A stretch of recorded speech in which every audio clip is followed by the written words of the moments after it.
Olá pessoal, professor Rodrigo Vitorino novamente, hoje tratando especificamente sobre a prisão preventiva, que por sua vez tem, por natureza jurídica, de sê-la uma medida cautelar. É uma espécie de medida cautelar. A previsão da prisão preventiva encontra amparo no Código de Processo Penal, especificamente no artigo 312. Ok? O que a gente primeiro precisa avaliar quanto à prisão preventiva? A gente tem dois prismas para analisar e sopesar quando é caso ou não de prisão preventiva. E é o artigo 312 do Código de Processo Penal que traz, em regra, o pressuposto ou requisito para a decretação da prisão preventiva e, igualmente, o fundamento da prisão preventiva. Vou explicar a diferença, ok? Eu falo via de regra, que é o artigo 312 do Código de Processo Penal, porque, eventualmente, agora, com a modificação do Código de Processo Penal trazida a modificação pela Lei Anticrime, Lei 13.964 de 2019, houve a possibilidade de decretação da prisão preventiva acaso se tenha dúvida quanto à identidade civil do imputado, do processado. Ok? Tem a previsão lá no artigo 313, parágrafo 1º do Código de Processo Penal, com a redação trazida pela Lei Anticrime. Ok? Mas vamos lá por partes. O primeiro aspecto a ser analisado para a decretação da prisão preventiva é seu requisito ou pressuposto, ok? Este requisito tem amparo legal lá no 312, parte final do Código de Processo Penal. A gente deve dividir em duas partes o artigo 312 do Código de Processo Penal. A parte final do artigo 312 trata e cuida do requisito da prisão preventiva. E a gente traz o termo em latim fumus comissi delicti para dar base a este requisito ou pressuposto desta prisão processual. Ok? Lembrando que a prisão preventiva serve para resguardar ou o inquérito policial ou o processo criminal. Ok? O que seria este termo em latim? Fumus comissi delicti. Fumaça do cometimento da infração penal.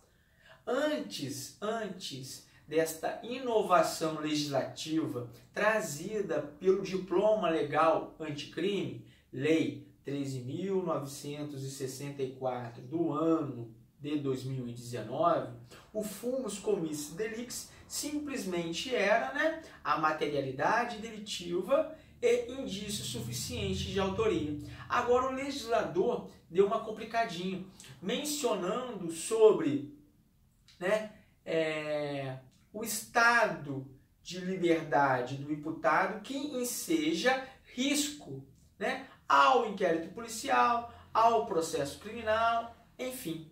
Então hoje a gente tem na parte final do artigo 312 do Código de Processo Penal a materialidade delitiva, indício suficiente de autoria e o estado de liberdade, que é um risco, gerando risco para o inquérito policial ou o processo criminal, ok? Especificamente e de forma mais técnica, pessoal, eu diria que apesar da introdução na parte final do artigo 312 do Código de Processo Penal, que cuida desta expressão no sentido de que há a necessidade de decretação da prisão preventiva quando o estado de liberdade do imputado, do acusado, gerar risco à marcha procedimental, eu entendo que esse estado de liberdade que gera risco se encaixa no fundamento, que é a primeira parte do artigo 312 do Código de Processo Penal. Ok? E a gente fala daqui a pouquinho deste fundamento, que é a primeira parte do artigo 312. Tá? A gente está ainda no requisito. Então, o requisito para a decretação da prisão preventiva, fumus comissi delicti. materialidade constatada através dos atos investigativos que formam o caderno preliminar, né, o inquérito policial, ou a materialidade constatada que forma, na verdade, os autos do processo criminal, somada, por óbvio, ao indício suficiente de autoria. Beleza? Apesar de ter havido a introdução na parte final do artigo 312 do Código de Processo Penal sobre este estado de liberdade que pode ensejar risco à marcha procedimental, essa parte final do 312 do CPP, em minha concepção, uma doutrina mais autorizada e técnica, seria melhor ventilada se fosse lá para a primeira parte do 312, que trata e cuida do fundamento. Qual é o fundamento da prisão preventiva? Quando ela pode ser decretada ou deve ser decretada? Quando houver a necessidade da garantia da ordem pública, garantia da ordem econômica, para a aplicação da lei penal ou conveniência da instrução criminal. Ok? Estes são os vetores que fundamentam a decretação da prisão processual, denominada prisão preventiva, que, por sua vez, conforme já antecipei, tem natureza jurídica de medida cautelar. Ok? E a gente, deixa eu analisar aqui quanto tempo temos. Temos pouco tempo. Esse primeiro vetor, a garantia da ordem pública, é um índice de indeterminação da norma. Índice de indeterminação da norma. Não se sabe até hoje, em tempos odiernos, portanto, na contemporaneidade, de forma exata, precisa, o que pretendeu o legislador quando mencionou que se poderia fundamentar a decretação de uma prisão preventiva, quando ele aludiu à garantia da ordem pública. O que seria garantia da ordem pública? O que seria a desordem pública? O legislador não nos deu um amparo técnico-científico a definir esta expressão. A doutrina autorizada, a doutrina majoritária, com anos a fio estudando e analisando este dispositivo, que enseja a análise específica deste vetor para fundamentar uma prisão processual, uma medida constritiva da liberdade de locomoção de um indivíduo que tem em seu desfavor o inquérito policial instaurado ou, a seu turno, uma ação penal já irrompida, determinou o seguinte: a garantia da ordem pública é o somatório do que? Da repercussão social do caso, da gravidade concreta deste mesmo caso, somados ainda à possibilidade de reiteração delitiva, reiteração criminosa, né? Tem que haver uma repercussão, não precisa ser de nível nacional, mas pelo menos regional, no bairro, deve ter chamado a atenção dos moradores, dos cidadãos que integram aquela comunidade específica, o fato delituoso que se visa apurar através da investigação preliminar, que se visa esclarecer através do princípio da verdade processual, quando já houver o processo criminal em curso. Ok? Só isso, professor, para se decretar a prisão preventiva de alguém, só invocando sob a perspectiva do vetor garantia da ordem pública a repercussão social? Não. A doutrina afirma, eu repito, que tem que ter, além da repercussão social, a gravidade concreta. E a gravidade concreta é analisada fora daquela análise ou julgamento da pena máxima combinada em abstrato. Tá? Quando a gente analisa que a pena máxima combinada para a infração penal é um pouquinho acentuada, incisiva, comparando em relação às demais infrações penais, a gente faz o quê? Uma análise da gravidade abstrata. A gravidade concreta são as circunstâncias, os desdobramentos fáticos, os elementos trazidos para o caderno investigativo ou para os autos do processo criminal que informam, indicam que houve a superação do tipo penal, né?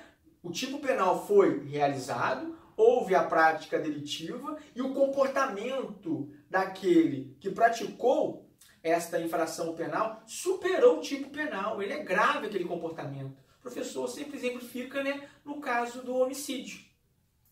Você pode-se praticar um homicídio de forma natural.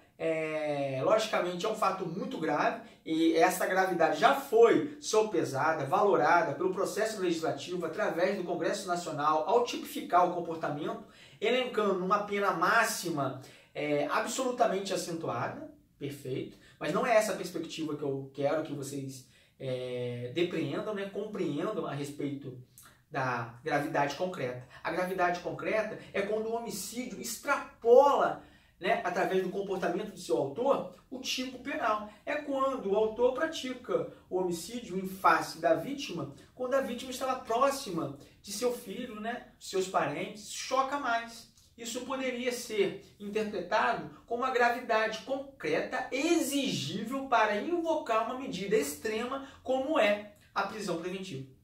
Ok? Só isso serve para fundamentar a decretação de uma prisão preventiva sob a perspectiva do vetor garantia da ordem pública? Não.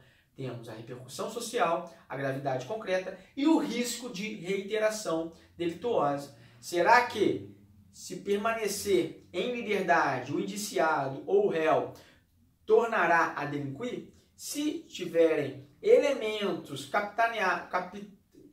angariados para os autos do inquérito policial ou para os autos do processo criminal a fazer crer que, se mantida a liberdade desse sujeito, certamente ele reiterará em comportamento delituoso, há sim a possibilidade. Agora, com o somatório dessas três circunstâncias que formam, segundo a doutrina autorizada, técnica, analisando o que queria ou que pretendeu o legislador infraconstitucional quando invocou este vetor. Qual vetor, professor? Garantia da ordem pública.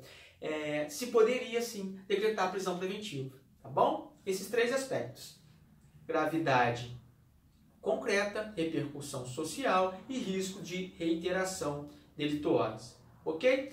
A garantia da ordem econômica, para fundamentar um decreto, né, uma decisão que invoca uma prisão preventiva para resguardar a fase prévia à ação penal ou a fase já com a ação penal iniciada, se deve ao fato de a infração penal que se visa apurar se relacionar com os crimes contra a ordem econômica, contra o sistema financeiro, os crimes tributários. Quando houver repercussão social, no sentido de que há ou haverá, né, um óbice, um obstáculo por parte do agente que está respondendo, exemplificativamente, um processo criminal por ter, em tese, praticado um crime de lavagem de dinheiro, porque se em liberdade continuará reiterando em comportamento delituoso inerente à lavagem de dinheiro, poderia ser, né, a interpretação de praticar no futuro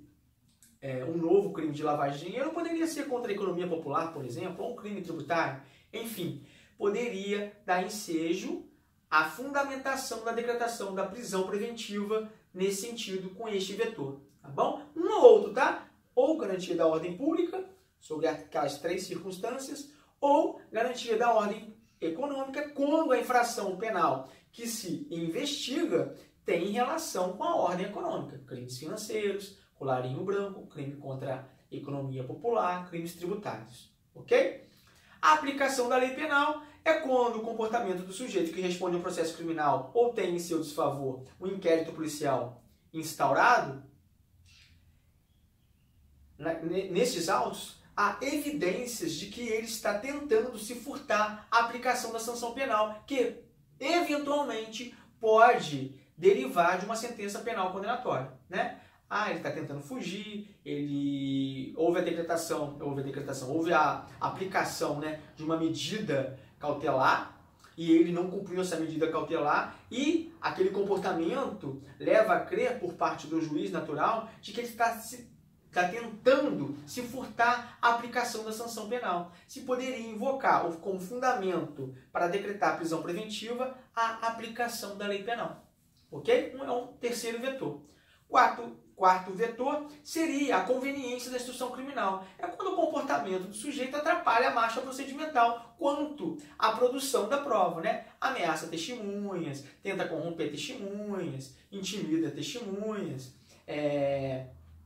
tinha em seu poder um documento, ele faz desaparecer aquele documento e está atrapalhando a produção da prova. Se ele atrapalha a produção da prova, pode-se invocar essa medida extrema da prisão preventiva, igualmente, tá bom? Além disso, pessoal, além do requisito, parte final do artigo 312 do Código de Processo Penal, bem como dos fundamentos, né, trazido pelos vetores que o professor acabou de fazer menção, garantia da ordem pública, econômica, aplicação da lei penal e conveniência da instrução criminal, a lei anticrime, lei 13.964, inovou, mencionando no parágrafo 1º sobre a possibilidade de decretação da prisão preventiva. Nem foi a lei anticrime, agora me fugiu a memória aqui, eu tenho que recapitular. Mas é o parágrafo 1º, tá? Do 312. Quando houver descumprimento da medida cautelar anteriormente imposta ou medidas cautelares anteriormente impostas, ok? Pode dar ensejo, sim, à aplicação da prisão preventiva. Agora, com certeza, né? O artigo 303, conforme falei no início da aula, parágrafo 1º, inovou, mencionando que pode ainda ser decretada a prisão preventiva do sujeito quando se tiver dúvida sobre a sua identidade civil. Esclarecendo a identidade civil, logicamente, para a pessoa que foi acautelada processualmente, deve ser imediatamente posta em liberdade. São essas as considerações a respeito, inicialmente, do tema, né, prisão preventiva.